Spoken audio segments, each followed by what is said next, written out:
All right, we have arrived. So actually, when you look at the trail signs and they talk about the trail to Grinnell Glacier, this is the end of the maintained trail, this viewpoint. So if you've had enough fun for today, you can stop here and head back and say that you've hiked the Grinnell Glacier Trail. I'll be going another half mile. Some of the best stuff is still to come, so I strongly encourage you to join me. See that If you've had enough, you can turn people around right here up and there. say That's the back way to see checked the off Grinnell Glacier Glacier from your bucket overlook. list. So first of all, people are quite often surprised at the lake. What do you suppose we'd call a lake up here? Upper Grinnell Lake. Yeah, remember everything's Grinnell. So this is just Upper Grinnell Lake. Yeah, we're really creative with that. And the Upper Grinnell Lake can give you a sense of, again, how much things have changed up here, because my buddy Morton J. Elrod, remember, he was a scientist. He left really good annual reports when he was here in the 1920s. And in the mid-20s, actually 1926, his end of the season report said that during the course of the summer, the glacier had melted back to leave a gap that filled with water between the moraine and the north end of the ice. So prior to 1926, 1927, there was no Upper Grinnell Lake. Every place where you see water was still covered by Grinnell Glacier. And then 26, it just started to pull away from the moraine over here on the right.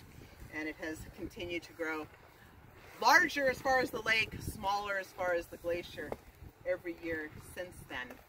So as you look up here right now, to give you an idea, the lake itself is just Melt Lake, where you see really flat white snow on the surface of the lake.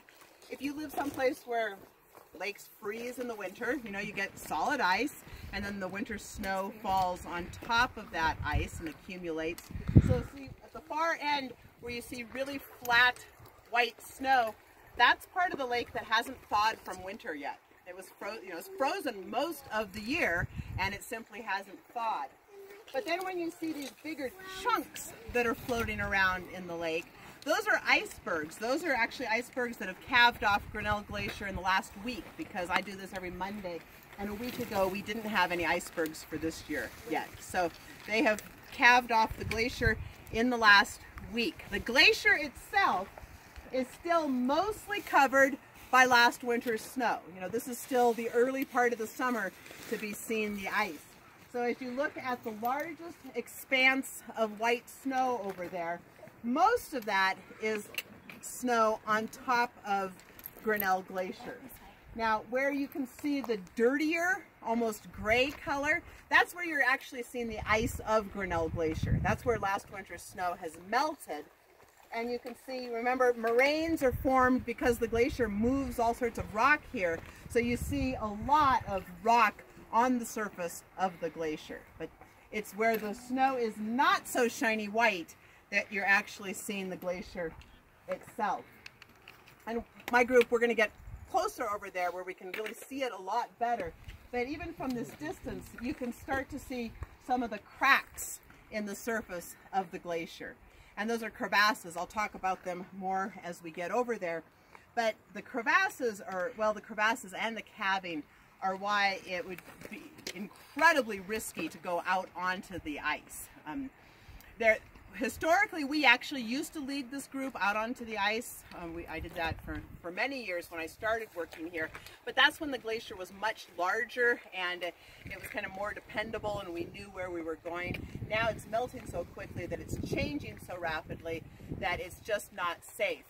Every day I'm up here, if I stay long enough, sadly I do see people who go out there onto the glacier, and they don't usually strike me as people with a lot of knowledge about glacier travel. I mean, if you have the right equipment and you know about glaciers, it is possible to go out there.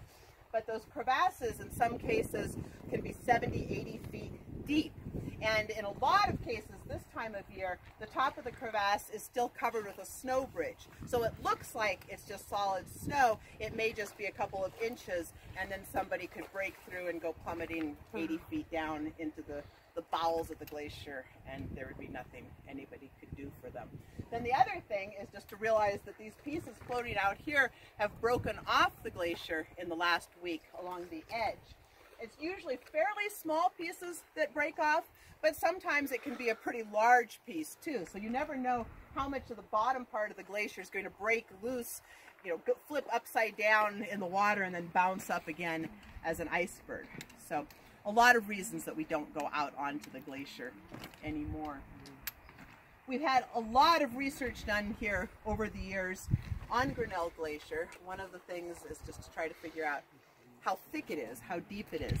And we haven't had any of those studies since 2001, so that's the most recent data I have. But in 2001, when they did soundings with sonar out all over the surface of the ice, the deepest part of the glacier was out in the middle, kind of just beyond, actually. It was the middle then. Right now it's not too far from where the edge of the ice is.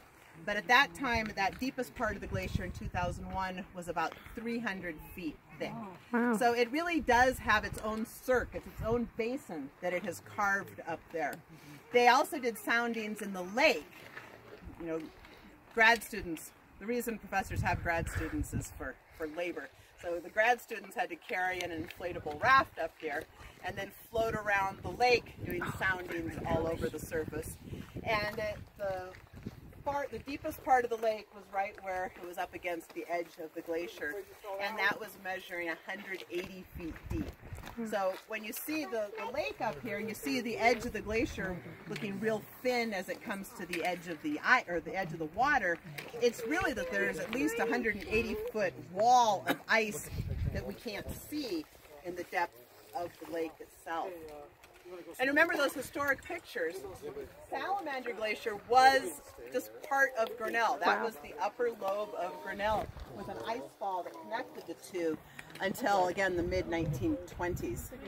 And using those historic pictures, because of the sedimentary layers that are so visible on the rock, we could take the measurement of 300 feet of thickness in 2001, and then we could look at the historic photographs and extrapolate and figure out the depth in the past. So from those photographs, we knew that in 1970, the glacier was about 600 feet deep. And in 1910, when the park was established, the glacier was about 1,000 feet deep. So it gives you a little bit of an idea of how things are changing up here. So again, this is the end of the maintained trail, and you can check it off your bucket list if you've had enough fun. But for those of you who are on the boat with me, remember, you don't have a guarantee for a seat except for that 415 boat, and there's time to go see lots more cool stuff and still catch that boat. So I would encourage you to join me as we go wander out across the basin.